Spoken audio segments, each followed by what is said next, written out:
सुप्रभात विद्यार्थियों।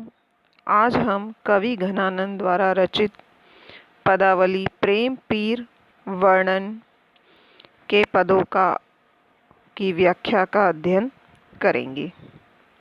इसमें सबसे पहला पद देखिए। भोर ते सांझ लो कानन और निहारती बावरी नेकू न हारती। सांझ ते भोर लो तारनी ताकीबो तारनी सो इक तार न तारती। जो कहूँ भाव तो दीठी परे घनानंद आसुनी अवसर गारती। मोहन सोहन जोहन की लगी है रहे आखिन के उर आरती। इसमें भोर अने सुबह और सांझ अने शाम, कानन अने जंगल या वन, निहारती अने देखना, बावरी अने पागल होना, नेकू अने थोड़ी सी, हारती अने नहीं थकना, है ना।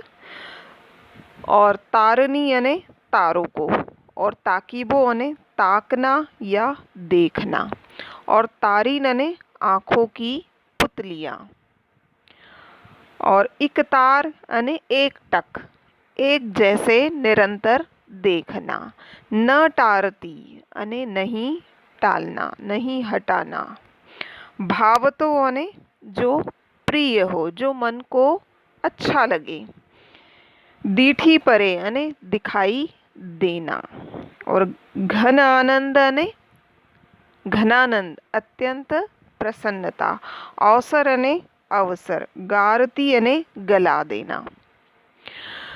मोहन अने कृष्ण, सोहन अने सुंदर, और जोहन अने देखने की।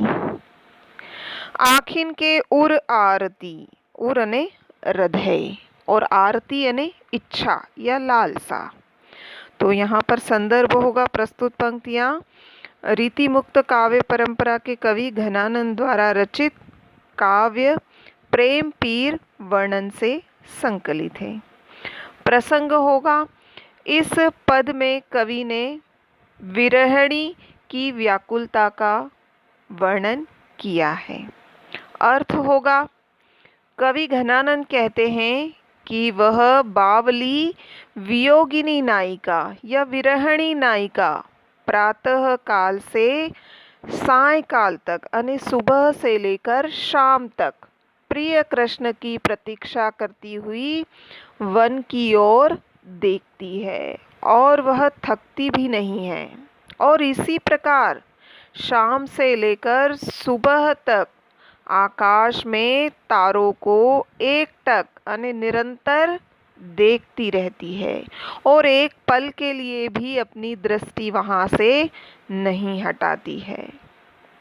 कवि आगे बताते हैं कि इस वियोगिनी नायिका को यदि कृष्ण के दर्शन हो जाते हैं अने उसके प्रिय व्यक्ति मन भावन कृष्ण जब दिखाई देते हैं तो यह पगली उस सुअवसर को, उस अच्छे से अवसर को अपने आंसुओं में गवा देती है। अर्थात उसके नेत्रों से बहते हुए आंसुओं से वह अपने प्रियतम को नहीं देख पाती है। और यही कारण है कि इसकी आँखों की सुंदर मनमोहन को देखने की या सामने से देखने की जो इच्छा है, लालसा है, वह कभी भी पूरी नहीं होती। मोहन सोहन जोहन की लगी है रहे आखन के उर आरती। और यही कारण है कि इसकी आँखों को सुंदर लगने वाले मनमोहन को देखने की जो इच्छा है, जो लालसा है, वह कभी भी पूरी नहीं हो पाती है। तो यहाँ पर विशेष में आपको बताना है कि इस पद में कवि ने ब्रज भाषा का प्रयोग किया है। उनकी भाषा सरल, सहज और प्रवाहमय है और मुहावरेदार भी है ना। सवैया छंद का प्रयोग किया है और अनुप्रास और यमक अलंकार। ठीक है, अब आप आगे देखिए, अगला पद देखिए। भय अति निठुर मिटाए पहचानी डारी, याही दुख हमें जक लागी हाय हाय। तुम तो निपट निर्दयी गई भूली सुधी, हमें सूल सैलनी सो क्यों हूँ न भुलाए हैं। मीठे मीठे बोल बोली ठगी पहले तो तब। अब यहाँ पर निठुर अने निष्ठुर या जो निर्दयी हो, जक अने रट लगाना, और निपट अने पूर्णतः पूरा होना, निर्दयी अने जो कठोर हो, है ना। सूल सेलन अने कांटों की चुभन, है ना, ध्यान न देने की पीड़ा। मीठे बोल बोली ठगी पहले तो तब। अब यहाँ पर संदर्भ वही होगा, कवि घनानंद, प्रेम की पीर वर्णन, और प्रसंग होगा इस पद में कवि ने अपने प्रिय की निष्ठुरता, निर्दयता और उपेक्षा से दुखी होकर उसे उलाहना दे रहे हैं। तो यहाँ पर कवि ने इसी का वर्णन किया है। अब अर्थ देखिए, कवि घनानंद कहते हैं, कवि घनानंद अपने प्रिय सुजान को उलाहना देते हुए कहते हैं कि वह बहुत निष्ठुर हो गया है। भय अति निठुर, वह बहुत ही निर्दयी हो गया है।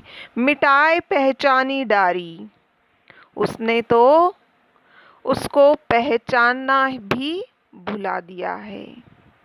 याही दुख हमें जक लागी हाय हाय, और अपने पुराने संबंध को जब उसने हृदय से निकाल दिया तो यही कारण है कि बेचारा कवि दिन रात हाय हाय पुकारता है।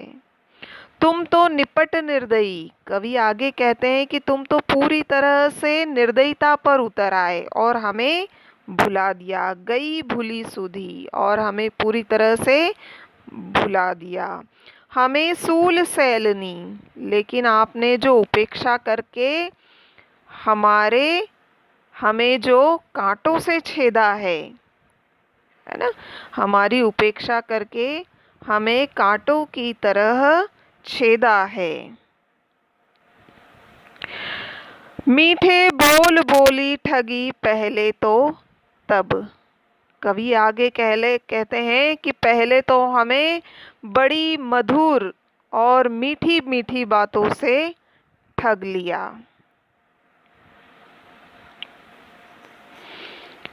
हमें सूल सैलनी सो क्यों हूँ न भुलाए हैं। मीठे मीठे बोल बोली ठगी पहले तो तब, कवि कहते हैं कि पहले तो हमें अपनी मधुर बातों से ठग लिया है और अब निष्ठुर व्यवहार कर रहे हो।